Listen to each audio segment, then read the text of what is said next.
Hi friends, welcome back in another video of Codeigniter 4. My name is Karthik. I am a professionally certified by web developer in Trilogic Hyderabad అండి. Video చూసి comment పెట్టండి, ఎందుకంటే మళ్ళీ నేను ఎలా miss అవుతున్నాను, ఏం మిస్ అవుతున్నాను నాకు తెలుస్తుంది. వీడియో మొత్తం చూడండి. నేను ఇంకా ఇలాంటి వీడియోస్ చేయాలంటే సబ్స్క్రైబ్ చేయండి. It will make more videos. మీ subscription.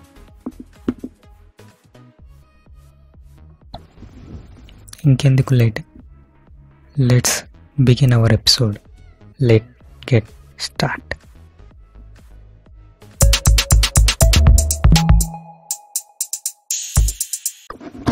What we need for CodeIgniter 4. కోడిగ్నేటర్కి మనం ఏమేమి అవసరమో చూద్దాం.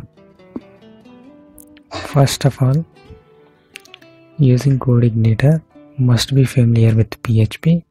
You need to have good knowledge about PHP, like basic syntax.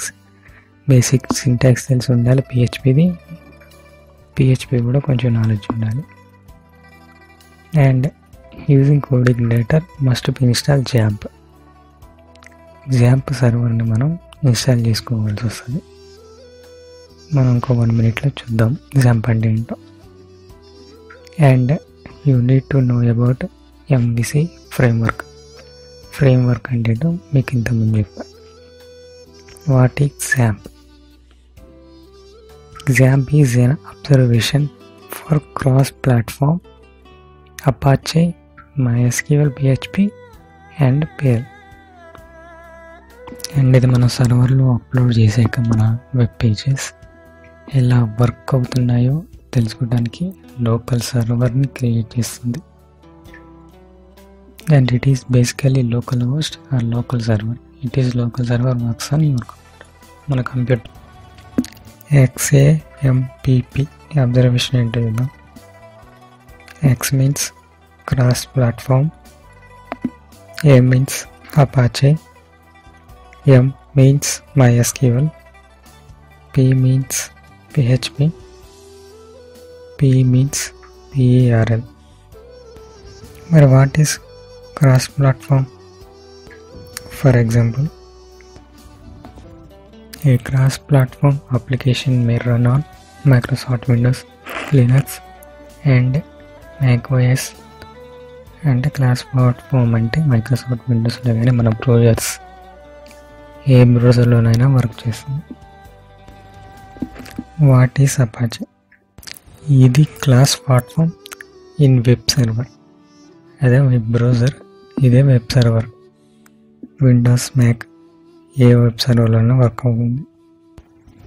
MySQL is an Oracle based open source relational database management system based in structural query language. Next PHP అంటే మీకు already తెలుసు. తెలియకపోతే మన ఫస్ట్ వీడియోలో ఉంటుంది, కింద డిస్క్రిప్షన్లో వెళ్ళి చూడండి. And next PERL. It is a family of 2 high level general purpose interpreted dynamic programming.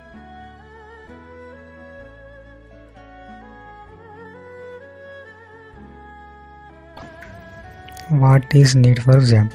Jump మనం ఎందుకు ఇన్స్టాల్ చేసుకోవాలి అసలు అంటే, మీరు PHP వెబ్సైట్ క్రియేట్ చేస్తున్నట్టే జాంప్ సర్వర్ కంపల్సరీ ఇన్స్టాల్ చేసుకోవాల్సి వస్తుంది.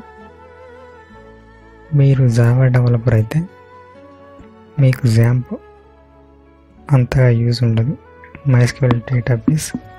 అసలు how to install XAMPP? Windows 10 XAMPP install చేసుకొని రన్ చేయడం పెద్ద కాంప్లిసిటీ ఏం కాదు, పెద్ద ఈజీ. ఎలాగో చెప్తా చూడండి. మీరు బ్రౌజర్ యూజ్ చేసి జాంప్ డౌన్లోడ్ అని సెర్చ్ చేస్తే మీకు అఫీషియల్ సైట్ ఇలా ఓపెన్ అవుతుంది. ఇక్కడ విండోస్ 10 PHP 7 అప్డేటెడ్ వర్షన్ ఉంటుంది. దీన్ని క్లిక్ చేస్తే ఆటోమేటిక్గా మీకు డౌన్లోడ్ అయిపోద్ది. డౌన్లోడ్ అయిన ఫైల్ని ఇన్స్టాల్ చేసుకుంటే మీకు సి డ్రైవ్లో XAMPP అనే ఫోల్డర్ క్రియేట్ అయి ఉంటుంది. ఆ క్రియేట్ అయిన ఫోల్డర్ని మీరు ఓపెన్ చేసినట్లయితే మీకు కింద ఇక్కడ లాస్ట్లో XAMPP server start control panel కనిపిస్తుంది. దాన్ని క్లిక్ చేస్తే మీకు ఇంటర్ఫేస్ ఇలా ఓపెన్ అవుతుంది. ఇక్కడ అపాచీ సర్వర్ స్టార్ట్ చేయొచ్చు. మనకు అపాచీ MySQL మాత్రం యూజ్ చేస్తుంది. స్టార్ట్ చేస్తే మీకు ఇట్లా స్టార్ట్ అవుతుంది. స్టాప్ ఎల్లో కలర్లో చేంజ్ అవుతుంది. ఇక్కడే మనకి XAMPP ఫోల్డర్లో htdocs అనే ఫోల్డర్ ఒకటి కనిపిస్తుంది.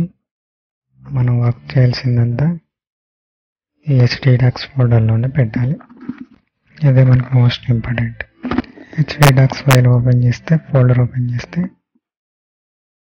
ఇదే మన కోడ్ ఎడిటర్ ఫైల్.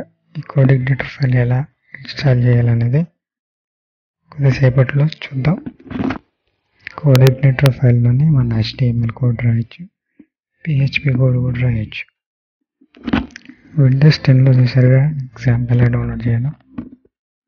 మరి విండోస్ 7 బిట్లో ఎలా డౌన్లోడ్ చేయాలి? నాది విండోస్ 10 అండి, అందువల్ల మీకు ఇంటర్ఫేస్ చూపించలేను, కానీ ఎలా డౌన్లోడ్ చేయాలో చూపిస్తా. చూడండి, విండోస్ 7 బిట్ సర్వర్ డౌన్లోడ్ చేసుకోవడానికి కింద డిస్క్రిప్షన్ లింక్ ఉంటుంది, క్లిక్ చేయండి. ఆ లింక్ కాపీ చేసి మీ బ్రౌజర్లో పేస్ట్ చేసి సెర్చ్ చేయండి. లింక్ డిస్క్రిప్షన్లో ఉంటుంది. ఎలా ఓపెన్ అవుతుంది ఫైల్? సేమ్ విండోస్ 10 లాగే డౌన్లోడ్ చేసుకుని ఇన్స్టాల్ చేసుకుంటే htdocs ఫైల్స్ అన్నీ వస్తాయి. How to install CodeIgniter 4. CodeIgniter 4. Search for download CodeIgniter. Click చేయండి CodeIgniter డౌన్లోడ్.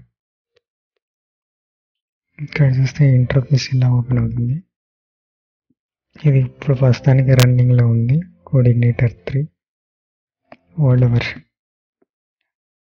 ఇది బీటా వర్షన్ అండి, ఇంకా అఫీషియల్గా రిలీజ్ అవ్వలేదు, అండ్ టెస్ట్లో ఉంది,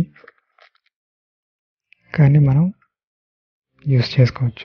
ఈ బటన్ క్లిక్ చేసినట్టుగా అంటే CodeIgniter 4 updated version is install చేసిన ఫైల్ని ఎక్స్ట్రాక్ట్ చేయాలి.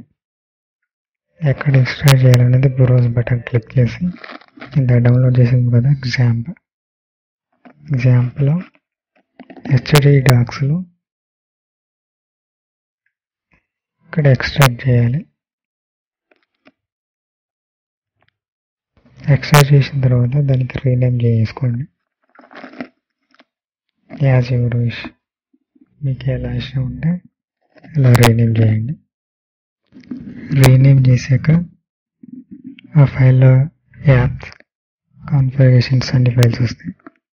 మీ text editor, visual code studio అయితే వీడియో స్టూడియో ఏదైతే అది ఇన్స్టాల్ చేయండి. దాంట్లో ఆ ఫోల్డర్, మనం రీనేమ్ చేసుకున్న ఫోల్డర్ని ఓపెన్ చేస్తే యాప్, కంట్రోలర్స్, మోడల్స్, వీక్స్ అనే ఫోల్డర్స్ వస్తాయి. మనం CodeIgniter 4 వర్క్ మొత్తం ఈ ఫోల్డర్లోనే మ్యాక్సిమం చేస్తాం. కంట్రోలర్స్, మోడల్, వీక్స్, వీటి గురించి మనం డీప్గా నెక్స్ట్ క్లాస్లో చెప్పుకుందాం. థ్యాంక్స్ ఫర్ వాచింగ్ అండి. Please subscribe me.